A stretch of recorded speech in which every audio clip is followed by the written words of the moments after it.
Hey guys, Dr. Crocker here. I am coming to you from our new apartment that we are in right now. We are building a house, in case you haven't been following me, and we were in a camper, and the place where we were keeping the camper was actually, we would have to move it, and there's not a great place to move it. So for the last couple months of our house build, we're in an apartment. So I'm sitting on the floor in the apartment. And my husband's out of town, so the chances of having children interrupt us is very, very high. But I am so excited to talk to Dr. Thomson today, Toothy Thomson on Instagram, Amy.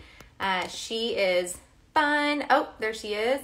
She is fun, and I just enjoy her, and so very excited to get her on here and see if we can talk to her more about dentistry. She loves it. I'm not going to pretend like I do, but I've already learned a lot from her on Instagram. If you're not following her, you need to be.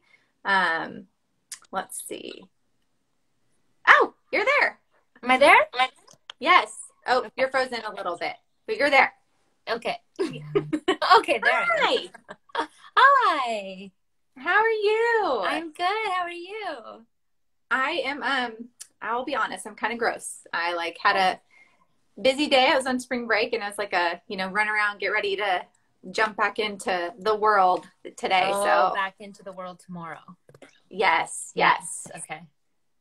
What about you? Are you working right now every day, full blast? Yeah. So I had the weekend off, which was nice. I actually took Friday off as a me day, so that was needed.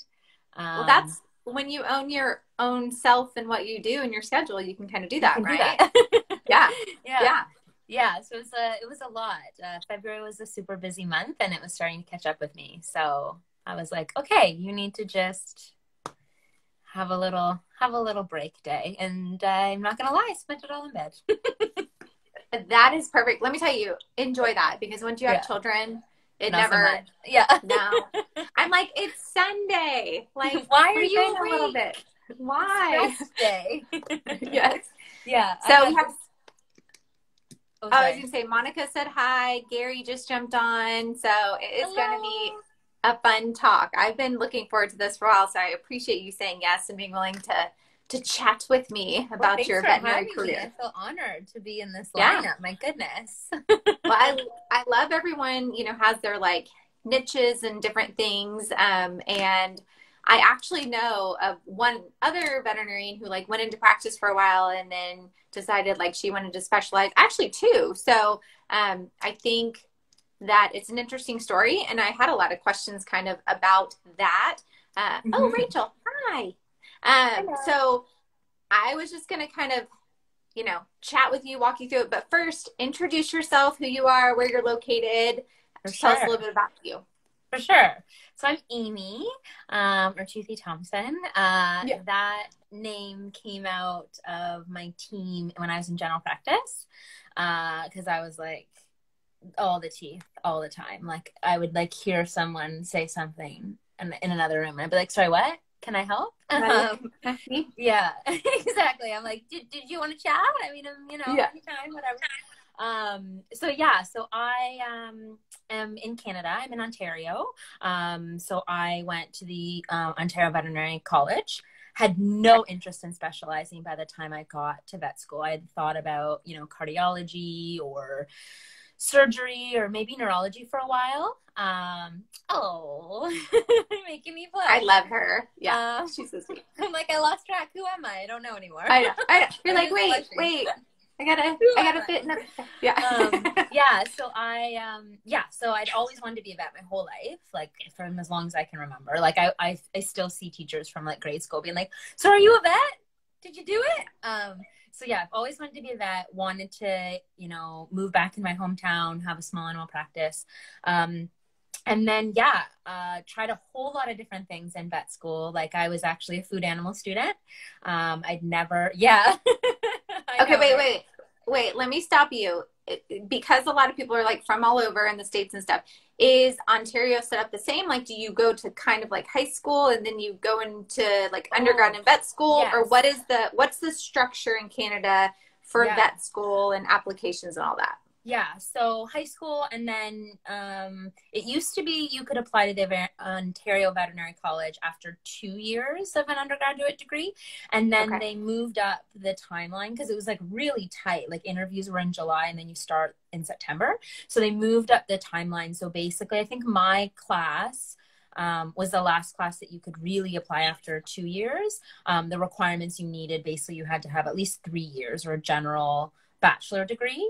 And then the curriculum and the Ontario Veterinary College were all together for the first 3 years.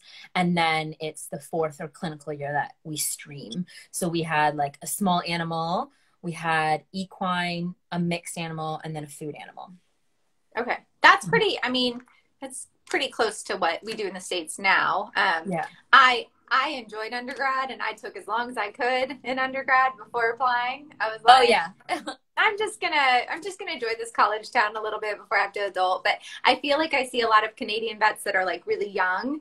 So that would make more sense if they kind of only had to do 2 years and then they could apply versus like our 4 usual. So Right. Yeah. And like I said, it changed. I think our class, so I graduated in 2012. okay. So a little bit ago. And I'm pretty confident our year was the last year. But we had quite a few. Like I did a full undergrad and then I did a year of business because I thought I was going to own a practice. I guess I kind of do now. I was gonna say, yeah, and you do sort of. So.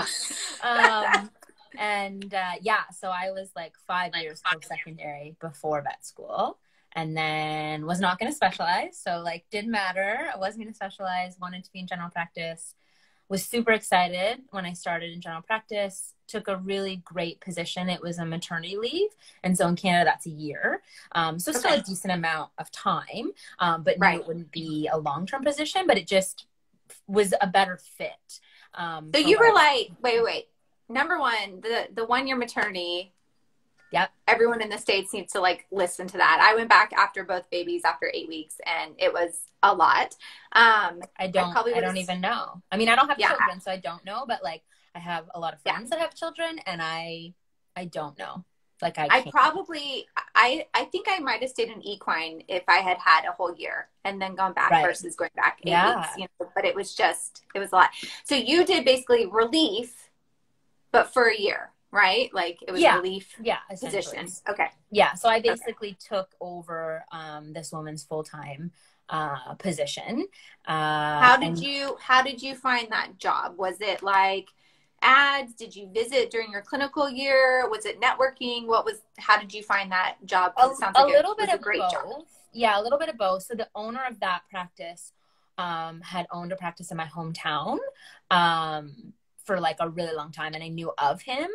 And I think that clinic was a more recent purchase, and he was advertising. And actually, one of my classmates took the position at his clinic in my hometown, and then he was posting this maternity leave at one of his other clinics. And so I kind of knew quite a bit about his other clinic and how that went. And then I didn't visit because our requirements, especially because I chose food animal with the goal of doing dairy and then small animal.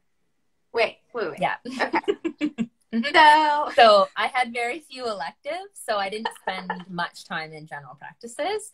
I did. Wait, but you just said, you said dairy. Yeah. To go into small animal. Dairy and small animal, sorry. So, So our mixed animal stream was still quite a bit of equine. And I'm not an equine gal. So yeah. Oops. They're the best. Like I sent you that cat mouth the other day. Mm-hmm. Give me like a horse mouth any day, all day long over that cat mouth. Yeah. I was crying. Me that cat. I'm on it. I'll take 10 of those before I'll see a horse. It's just not, it's not for me. Not you. So because I met this remarkable dairy vet named Kelly Barrett when I was in vet school on one of our career nights. And I was just like, listen, I know really nothing other than what I've learned in class, but like, I think it's really cool what you do and I would love to learn more. And she was like amazing. She was like, sure, you know nothing, come on, join me. Yeah. And so I went on the road with her whenever I could get away from like class, or if it was like a light day, or if like we had labs and it wasn't my group going. And so I learned a ton, and I really enjoyed the like herd-based medicine. And it was new and it was different and it was challenging. And I loved it. And I had planned to work in like mixed animal practice with a focus on dairy. Yeah. And then just geographically, and the availability, not a lot of mixed jobs. And I didn't want to give up small animals. So I gave up the cows. I know cows are really cute, but it's a very physically demanding job a lot of times, unless you do like industry and herd stuff, which you're like a learner to me. Like you like learning and research, and so I could see you being into that. But I'm glad you did what you did, because you teach all of us now, which is very helpful. So it worked really well now in hindsight. Yeah. It was a bit stressful at the time to be like, what am I doing? And I felt like part of you is just like, I learned so much from Kelly and the other vets at that practice. I did my placement, so we do a placement between third and fourth year, for 2 months.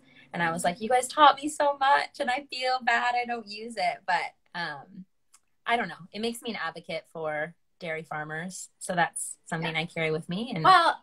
And it sounds like you were with people who really loved what they were doing. And I think there's a lot to that too, right? Like that seeing and working with veterinarians who love what they're doing and aren't telling you the whole time, oh, you shouldn't have picked this career. This is the worst. It's horrible.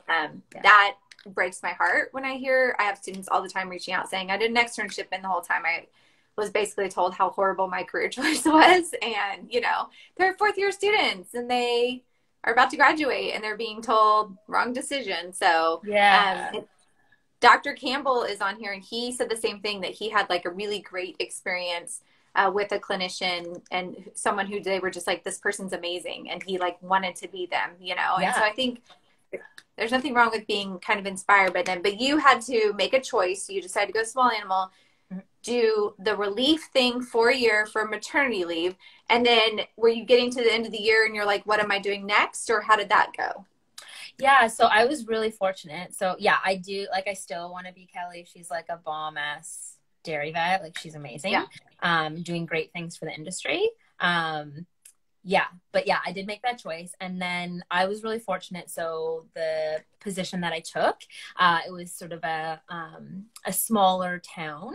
So it wasn't quite as hectic of a schedule, which was really nice. But high quality. For a new grad. Yeah. Yes, exactly. But high quality medicine. And at the Ontario Veterinary College, unfortunately, we have very limited dentistry education. So we got 3 50-minute lectures.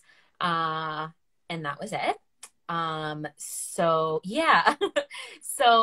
we did at that time have a dentist, but the dentist has since left. So there's not a dentist there. But just with like, they just couldn't take that many students. So anyways, long story short, I had like 3 hours. Zero exposure. Yeah. Very minimal. And so the vet I was working with, Andrea Giffen, who's still a very, very good friend, was just wonderful. Like she was so eager to teach and share with me, taking x-rays and helping with positioning. And so I learned a ton from her. And I very quickly was like, so I'm going to need to learn more. Cause like, there's a lot of dental, like every patient I see needs dental work. And like, Andrea's amazing and she's spending a lot of time helping me. Or like if I wasn't as busy or if she had a dental schedule, like I could like block myself off from a few appointments just to see stuff. But like I need to learn more. So I started doing like VIN courses, and doing as much as I could there. Tell me like, what was it though about I find dentals satisfying, but extremely frustrating. What was it about the actual dentistry that you were like, because there's cute puppies you're vaccinating, you're doing like spays and neuters, and like you're removing like masses and stuff, like that's my jam, right? I'm like, let me do all the surgeries and all the stuff and internal medicine. Like what was it about the dentistry and the teeth and the sounds and all the blood that you were like, yes, give me more? Like, what was it? Sounds, they're not good, but somehow I can kind of like drown those out. Like they don't bother me. Like sometimes I have to be like, oh yeah, you're cringing over there. I have forgotten and gotten used to this sound. So I guess like for me, dentistry is like a great mix of medicine and surgery, like heavier on the surgery, but there is a component of medicine. It's something that is vastly underdiagnosed. And it's one of those things that can make a huge difference. So like it only takes a couple cases of owners being like, oh my God, like she hasn't played ball in like a year. And we just thought like, I have lost track of how many thousands of times I've been like, they're just slowing down. Right. And like they could be because they're older, but like more than likely it's the rotting teeth in their mouth. But that's just me. I'm biased. So the satisfaction of it and just like really feeling like, yeah, like I made that life better. I just I'm very selfish. It was like that.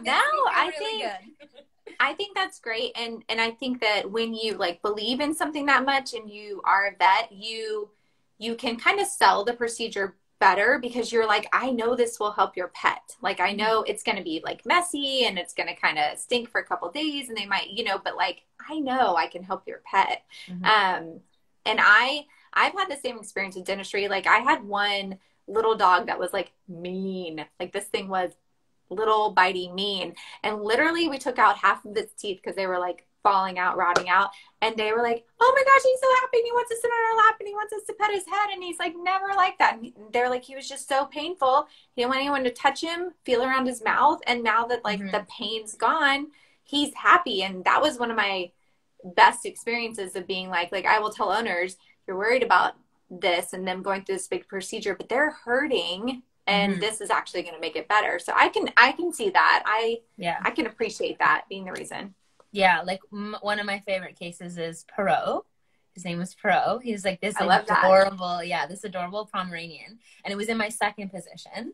And we had like full surgery days, and so sometimes like to schedule surgery wouldn't work with the doctor that saw them for their vaccines. So like the spays and neuters would often get like kind of shuffled around. Anyways, he came in for a neuter, and it was like cannot do oral exam, and I was like, I'll be able to do an oral exam. And I'm telling you, this like 3-pound chihuahua, there was like no way. He was like not quite mean, but like a little bit mean, but like there, like you were not getting in there. And then when you can't hold them. Like there's no, I know, because, and you're just like, can't, oh God, there's like, nowhere to hold. Yeah, you're gonna break. Can't. And and so then when he was under, hey Kaylin, when he was under for his neuter, he had this malocclusion. Traumatic malocclusion. And so I was like still pretty new. But I was like, so there's some options. We can send him to a dentist. We can move some teeth around, or like we can extract some teeth or whatever. And so it was like a lot for them. Obviously like out of nowhere. So I was like, obviously like take the information, whatever. And then they came back and they're like, no, we're going to do it. And they were like, so he like used to be a picky eater. Yeah. They're like, he's a pig. Yeah. And then we had to manage his weight for the rest of the time I was his for the rest of the time. But like they were so happy, and it was one of those things that like they really saw the value in it. Like that's the biggest thing I find is like the value's there. Now it's hard on the front end, really hard for owners to see the value on the front end. And so it's a lot of educating clients of like, trust me, the value's there. And I'll use cases and things like that to try to be helpful. But these were clients that, I was told in my second job, like their clients would never come for annual cohats. And he was one of the patients, I was there for 3 years, that I saw him like 4 times. So when as a puppy and then annually. And like the owners were just like, okay, so we did his vaccine. So like, when are we doing his annual cohat? When are we doing? Yeah. And I was like, yep, let's get that scheduled. Love it. Because they saw that change. So I have a lot of near and dear patients. Good story. Yeah. No, I like that. Kids. And some of my easiest owners to like convince them of coming regularly are ones that actually had another pet that they kind of like waited a long time. And then they're like, oh my God, I waited so long because I was worried. And then it cost like this much money and you took out half of his teeth and he did better. But like, I don't want this dog to get that bad. And so then they kind of like that experience teaches them, if you do the regular cleanings and don't just wait till you have infected teeth that need to be extracted, like you can actually maintain longer, which is what we do in people. But for some reason, it is hard for owners to get that, in pets. The jerk researcher says that if people have had their own owners, like I had a tooth infection and I told owners now, I'm like, I couldn't even think, like, when my tooth is infected, it hurts so bad. And animals are the same way, you know? So, Yeah. Okay, so you're on to your second job. Tell me how you got your second job after the 1-year relief job. Right. So a position became available at like a 4.5 vet practice in my hometown. And so I was like, I want to be home, because it wasn't quite home. It was like an hour away. Right. Because I was looking to basically settle down. It was a sole proprietor practice, and I was looking at ownership as well. She was older, so she was like getting to that point where she'd be looking for a partner or someone to buy her out. And I still, actually I had a classmate that was working there too.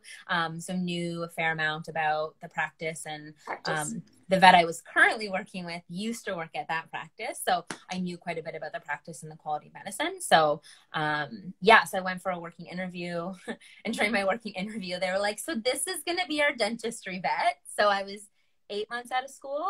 And this vet had been out for I mean, she started working the year I was born, but anyways, so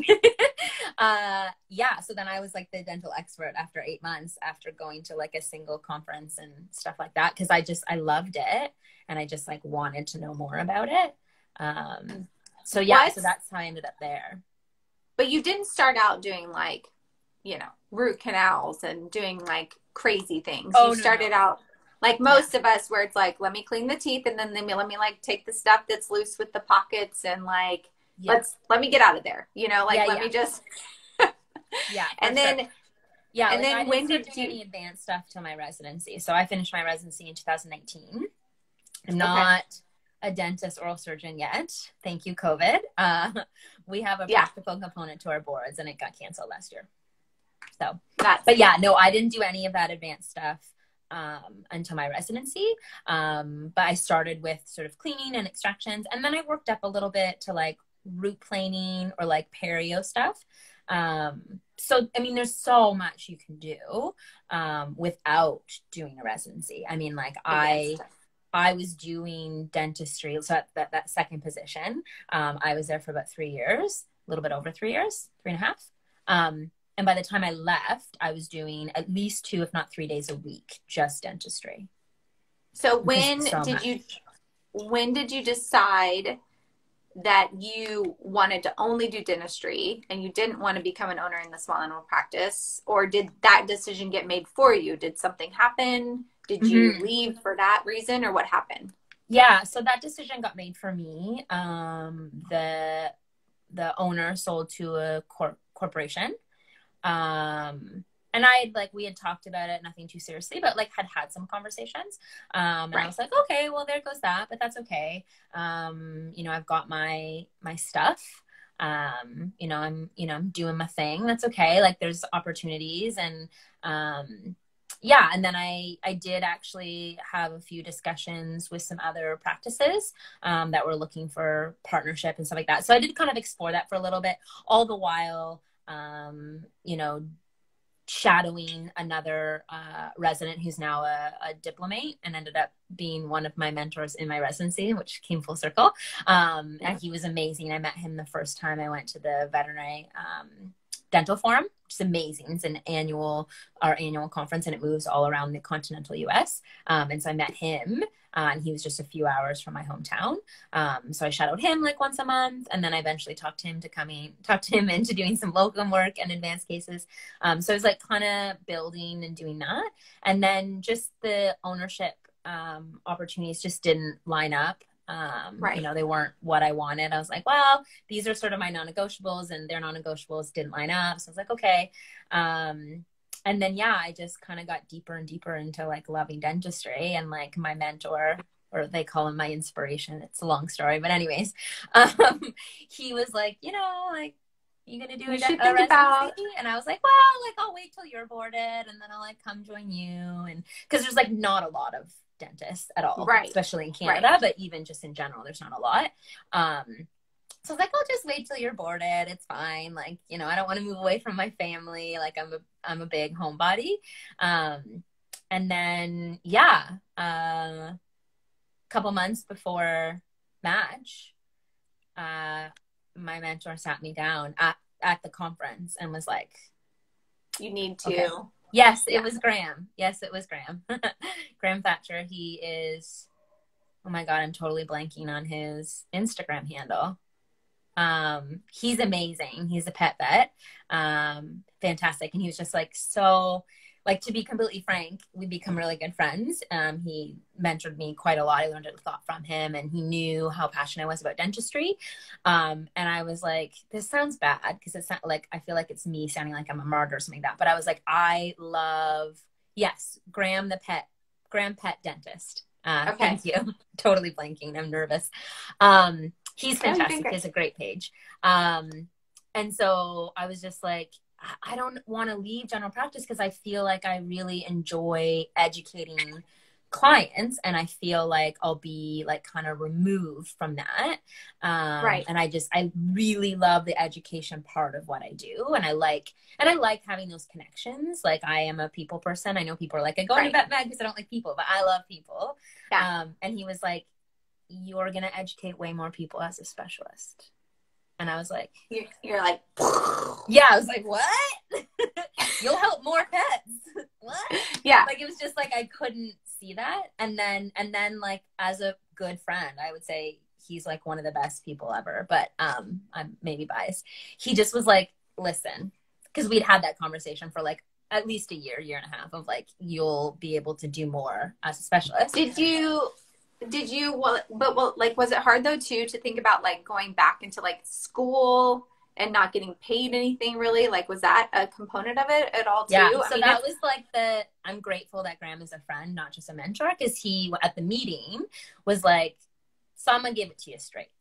He's like, I know you love your family and I know you're really close with them.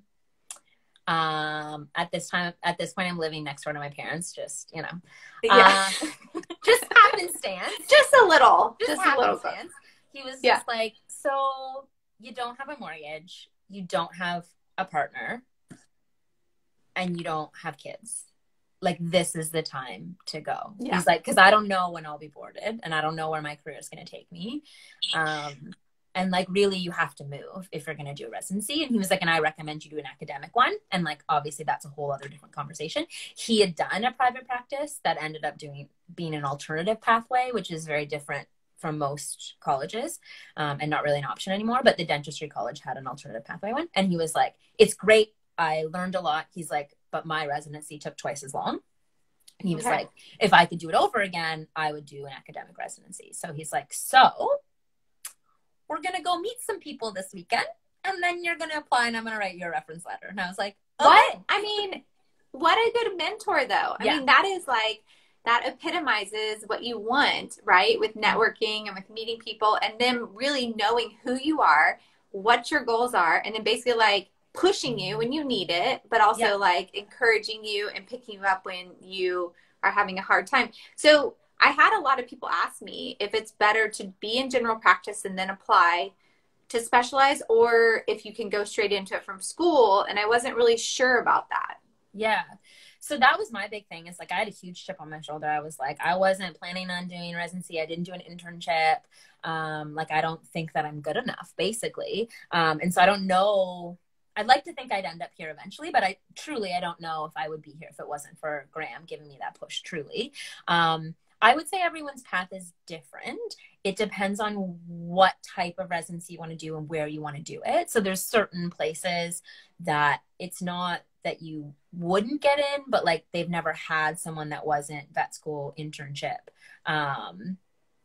Oh my gosh, trained, versus like Wisconsin, where I went, it's about 50-50 between the candidates that they've taken in the past of coming straight out of vet school internship versus being in GP before. Like, even within the faculty, Graham is now, Dr. Thatcher is now the third faculty member there. And so he was actually a practice owner for a while, then did his residency and then joined the faculty there. And then Christopher Snyder was, I'm pretty certain, was vet school internship residency.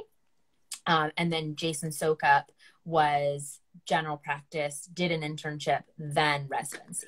And then they both did the residency. So you're blowing my mind. You're telling me that you didn't do an internship and you just went straight into a residency through the match, or you did an internship? I did not do an internship. Do you have to do an internship? No, you do not have to. So the qualifications are an internship or the equivalent thereof in general practice. So somewhere between 4 to 5 years normally. And to be honest, in speaking with the boys, we call them, like after I matched, which I was like, what? Yeah. I was like over the moon excited. Yeah, over the moon excited. I just didn't. Anyways, yeah, so lucky they picked me. I don't even know still.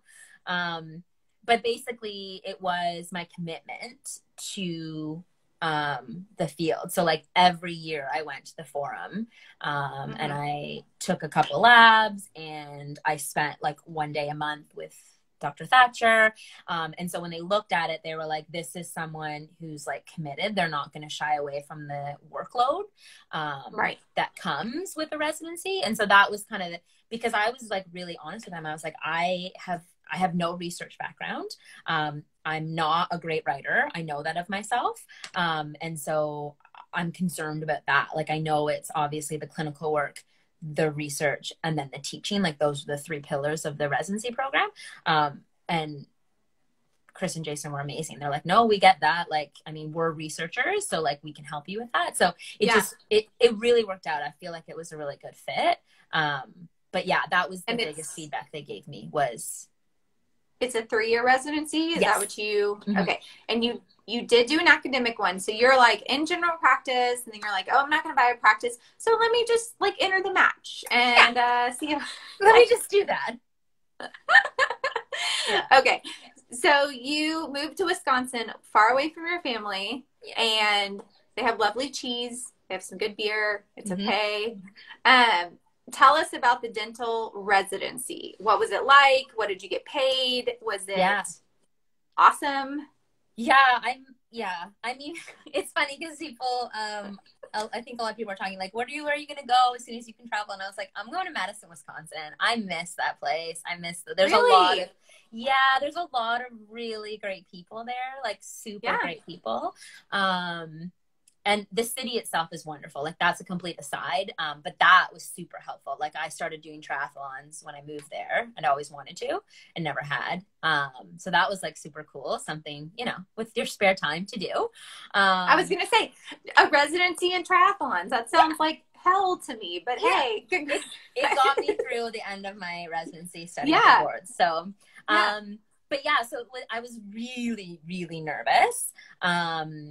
Going in to an academic residency and like, especially because I didn't spend as much time in our teaching hospital and vet school, the small animal teaching hospital, at least, because I was doing food animals. So I was like, I was pretty nervous.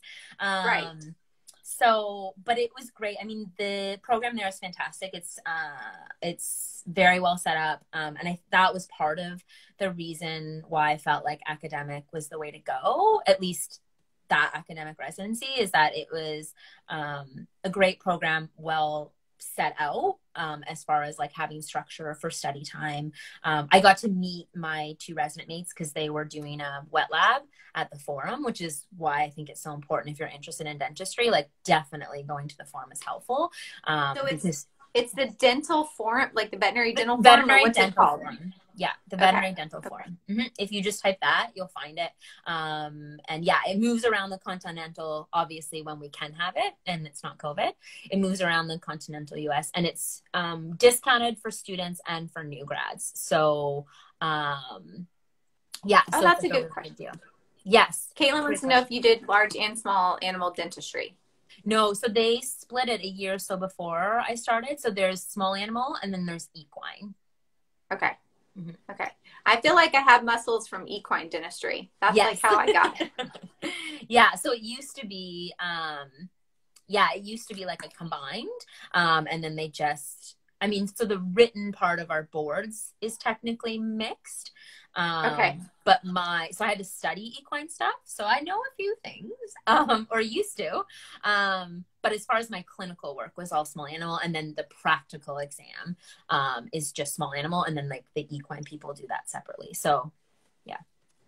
Okay. So you did your residency 3 years, you learned how to do research, you got lots of hands-on, you loved your mentors, you loved where you were. And then you're ending that did you think about going back into clinical practice, like one practice, or did you always know because now you travel, right? Mm-hmm. Like you kind of go to different places. Did you know that was the next step for you, or No. look at specialty hospitals? What were you thinking? Yeah, what I'm doing right now is definitely not what I expected to do. So I was contacted during my residency, again, because there's so few of us. So I had a position at a referral hospital before I was halfway through, basically. Nice. Yeah. Was it for like a sufficient amount of money? Like, did you feel like you were going to be compensated for like your time and stuff financially, or like where do dentists I mean, you don't have to tell me like how much you make now, but like, Yeah. do dentists fall in like a higher income specialty, or do you know compared to the I other? think we're like somewhere, I don't know, actually. I am so bad at money. I think we're like somewhere in the middle-ish. We're somewhere in the middle-ish. Okay.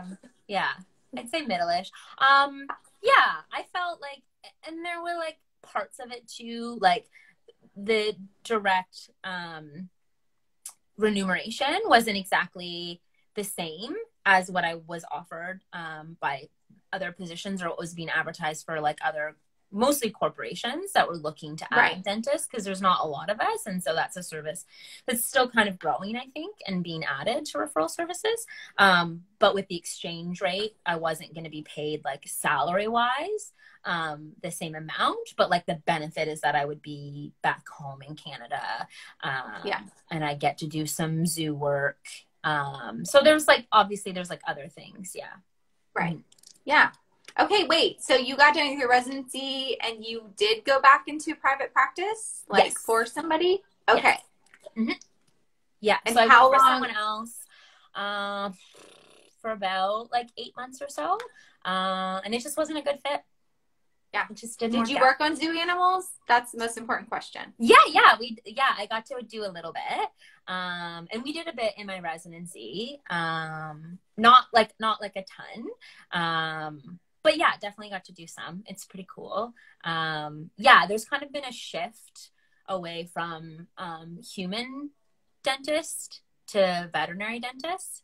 Right. I'm not one yet, but that shift, because like with large cats, I mean, like the files that you need to do like a root canal in a large cat is just like 4, 5, 6, 10 times the length of like human stuff. So we're seeing more and more veterinary dentists going in and doing zoo work, but I mean, it like all the zoo dentistry was started by human dentists, and like there's multiple foundations that were started by human dentists and then veterinary dentists working together. So, and even cases that I got to, help out with, or kind of just like on my days off, I would just like go hang out and see what they were doing. There were like human endodontists and oral surgeons that would come in and do, especially like non-human primates kind of thing. I find it interesting that in people dentists, like when like my husband breaks a tooth, he has to then go to like someone else to get the tooth, like an implant done and get the tooth done. And then like I've had to go to a periodontal specialist to get like a piece of gum, fixed and transplanted. And I'm like, but veterinary dentists do it all. Like you guys do you know what I mean? Like you do the whole realm, which I think is very cool. It's fun. And just, It's and nice, it just goes to show. We don't do implants. Yeah, and it goes we to do show not do like implants, but other than that, we do the rest of the stuff. Yeah. I mean, I think it's very cool that veterinary dentists don't just clean teeth, that you do more than that. And people should definitely understand that. So you're at this job, it's not a good fit, and you're finally like, I'm gonna just do me. Or how did it come around? Like, I mean, COVID happened, things weren't working out. And so it was unfortunate, the timing of it all. But I mean, life happens. It actually, oddly enough, it actually worked out well, because I ended up being diagnosed with Lyme disease a month later. So I was happy to be home with my family through that. So that was an experience. So I was off work. I was quite sick. I had facial paralysis, the whole 9 yards. So it was very good to be home with my family. And then it was like sort of, okay, so like, where am I going to go now? Cause I'm like itching to be working again. Like I just miss, I miss mouths and faces and like, so like, what am I going to do? And, you know, we're in the middle of a global pandemic, like no referral hospital is going to be putting money down to start a service, like a new service. Like that's just not, the economics aren't there. Mm-hmm. So I was like, what am I gonna do? And fortunately, yes, it's been a year. And yes, I'd love to talk about the oral maxillofacial surgery fellowship. But yeah, so like stay on track, Amy. So I was sort of like, what am I gonna do? Like I need to do teeth. Like, what am I gonna do? And fortunately, I have a very good friend, resident mate, study buddy, like long distance resident mate, who for the last 3-ish years was doing traveling locum dentistry, Jamie Buring, in like the Columbus, Ohio area. And so I just was like, Jamie, tell me about this. Like, I'm, you know, going a bit crazy. And I had kind of thought like that might be a possibility because Dr. Thatcher had done like a couple days a month, like not like a full-time gig, but like it's possible to travel, with like all of your like hand instruments and smaller equipment. And then most general practices have like the radiographs and the high speed. So I was like, well, maybe this is a thing. So yeah, I was basically reached out to them and was like, this is where I'm at kind of thing. And yeah, I just started talking to people. Started a mobile dentistry practice. Yeah. I mean, I love that though, that you always wanted to be a practice owner, but you totally thought it would be like, you know, either a mixed animal or small animal practice, like general practice. And then it's evolved into now like a mobile dentistry, you know, practice where you can make your own schedule and, you know, do your thing and still do the one thing you really, really love. So the goal is still happen. It's just, it looks different. And I think it's important to have like younger vets and students realize that the career is, and Dr. Marshall and I talk about this a lot, but the career is unlikely to go exactly as planned. But a lot of the changes actually still end up working out really well for you as long as you stay true to like what you love, you know, and who you are.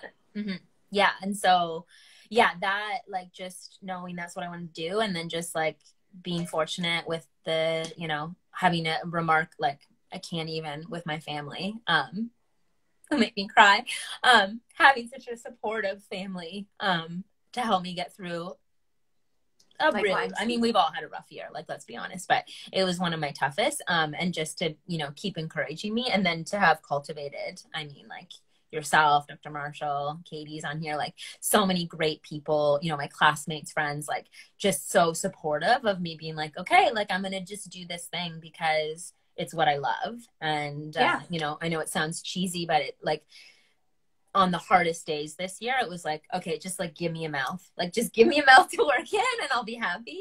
And so that's like, and that continues to be the focus right now. So yeah, I mean, I think it's non-conventional. It's not super common. Like I was fortunate to have my friend Jamie who supported me and, you know, kind of showed me the ropes of how she made it work. And then just kind of tweaked it for what was going to work for me. And, you know, things are obviously different in Ontario than, you know, in the United States. So like there's different things I had to go through and things like that, but just like ultimately getting to do what I love and people like practice owners, other clinicians, like seeing that value there and being like, you know, there's enough people that are like, nope, don't want to do teeth.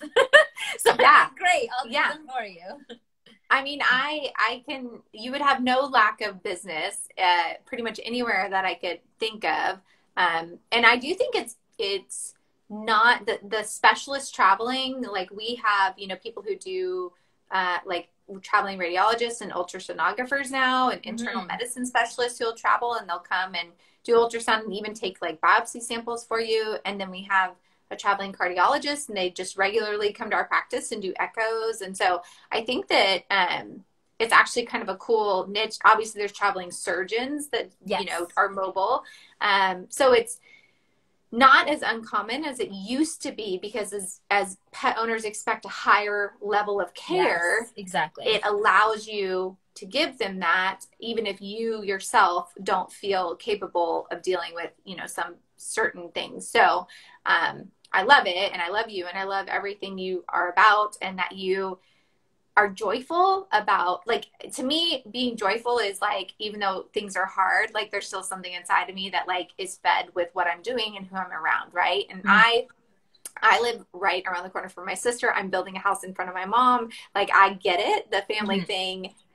When people ask, how do you do so much? It's literally because I have my family right for there. sure. You know, I mean, it's everything. So maybe that's why I adore you so much. I don't know. But okay, I do have a couple questions. So you were doing that, and we're in COVID, and then you are doing more like online.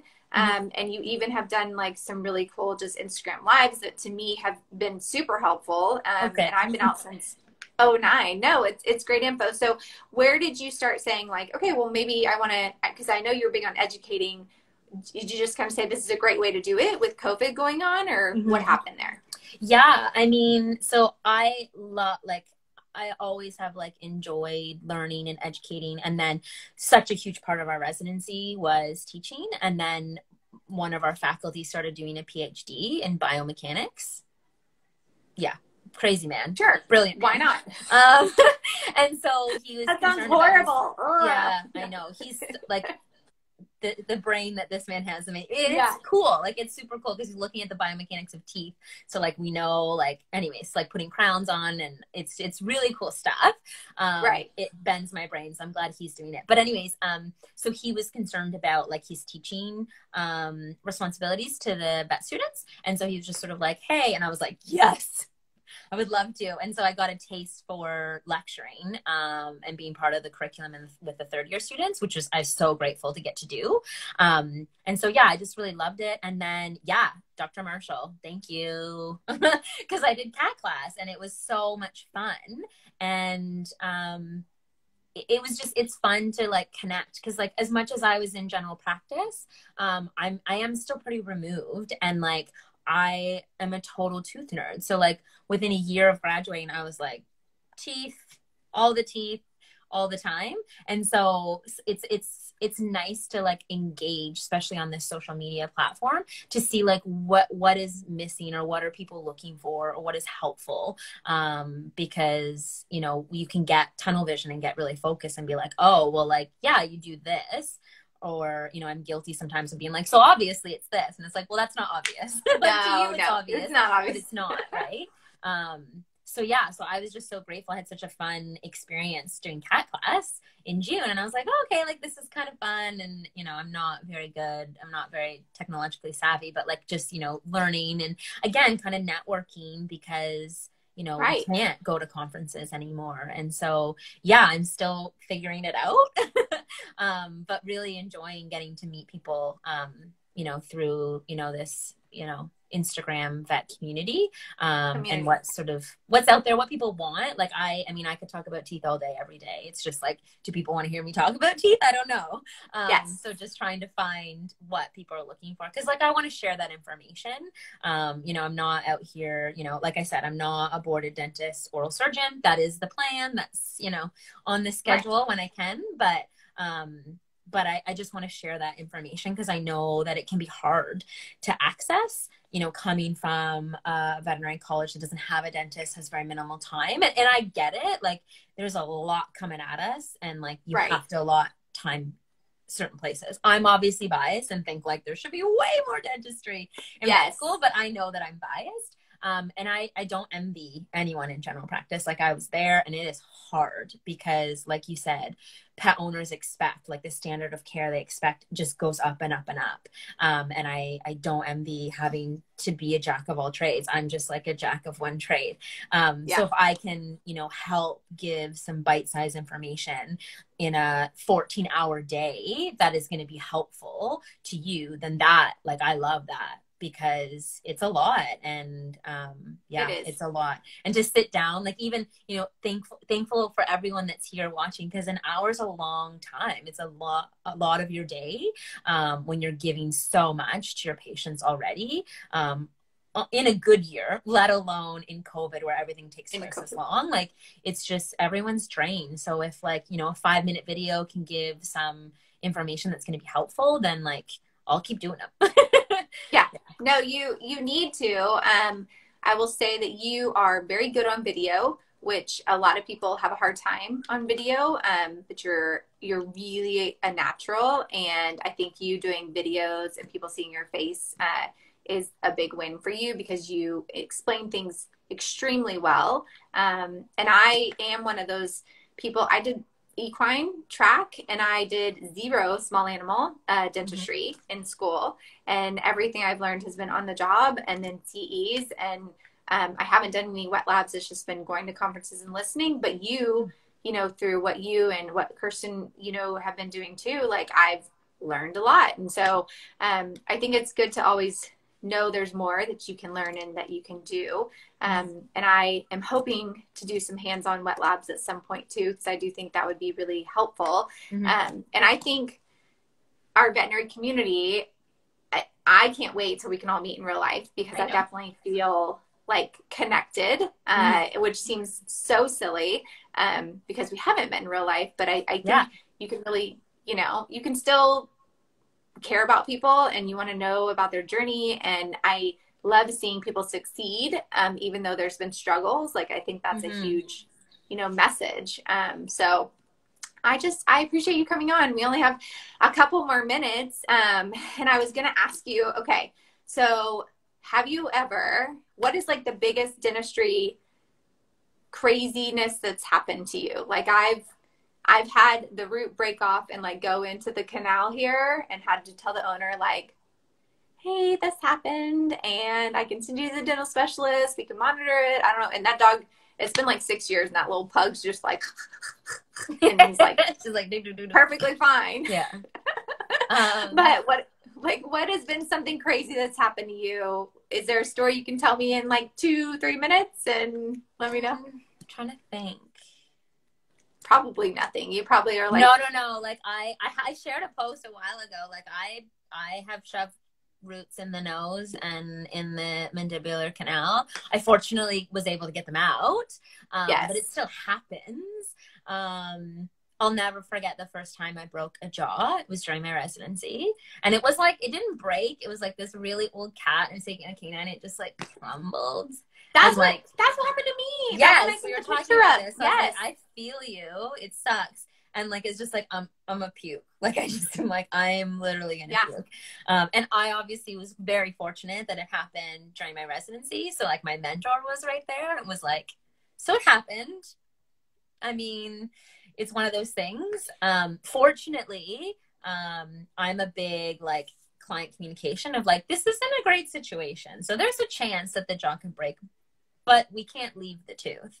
So I was at least fortunate that way, that like, I'm very transparent and open with owners that way. But yeah, I mean, I guess in general, there are cases that don't go exactly how I want. Like, there's been, you know, root canals that don't look as beautiful as I want them to on x-ray, or, you know, a tooth that I had to shorten because I couldn't get access to it to do a root canal. And like, those are like specialist issues. I mean, like, so like, there's stuff that doesn't go the way you want it to, but you know, I think just being like open and transparent with the owners. I mean, I've talked to vets before being like, oh, I shoved it in the nose and I panicked and didn't know what to do. I was like, that's fine. There's a lot of blood. So like, if you're uncomfortable, it's always fine to say like, we need you to go see the specialist. But yeah, I mean, like, I definitely have I break roots all the time, like literally all the time. So if anyone needs to hear that, I break roots all the time. Okay. So well, it does happen.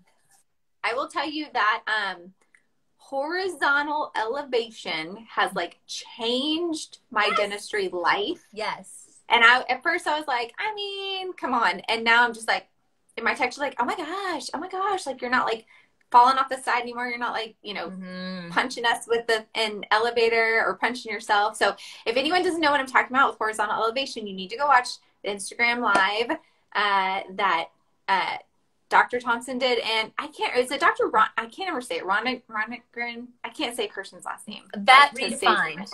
Yes, at Vet Redefined, the Instagram live they did on dentistry, because they had great cases on there. They showed videos of what they were talking about. So even if they're using words that you're like, I don't really know what they're talking about, they showed videos, and it was really, really, really helpful. So you guys are going to do more of that, right? Yeah, we have to. We've been not chatting about doing more. We've been chatting.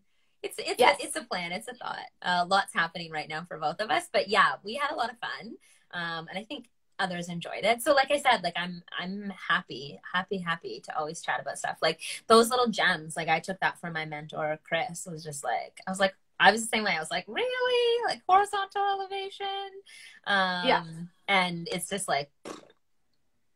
So much better. It was a huge little tip that really made a big difference. So Gary's telling me it's Dr. Rongren.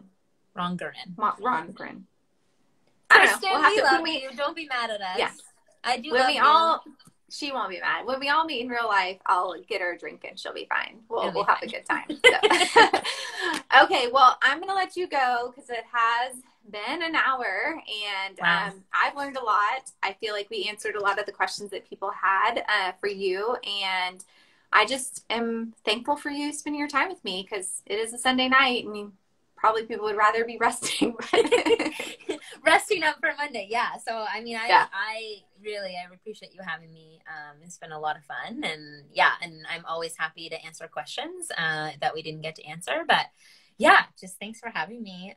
It's so good to, meet and know a lot of you, chat. Especially you, and chat. And Is Instagram the best way to reach you, or do you have any other way that you would like people to reach out? Well, the website's almost ready. Okay. So right now Instagram's the best way to reach me, and then hopefully working with Whisper Cloud right now on the final edit. So I hope to have my website up soon. Yeah, they help you with mine. They're amazing. They will hook you up. They're so phenomenal. Yeah, great people. Just use my name if you use them for referral fees. All right. Well, thank you, Amy. Have a good night. Thanks. I will talk to you later. Thanks so much for having me. Bye. Yes. Okay. So I appreciate you guys listening. I appreciate you joining us. I am still looking for other specialists to join me. I am looking for a cardiologist. I have another surgeon that's going to join. I have another neurologist.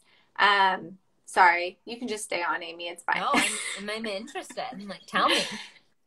So if anyone has any Instagram Live hookups for specialists, or anybody you think would come on here, I would love it. I have a theriogenologist that is coming up, and definitely a surgeon and another neurologist. So I'm looking for optho, cardio, internal med, and emergency critical care. That's been like a big requested one. So if you guys know of anybody, definitely have them reach out to me, and I would be happy to have them on. Thank y'all. Have a good night. Bye, Amy. Thank you. Bye.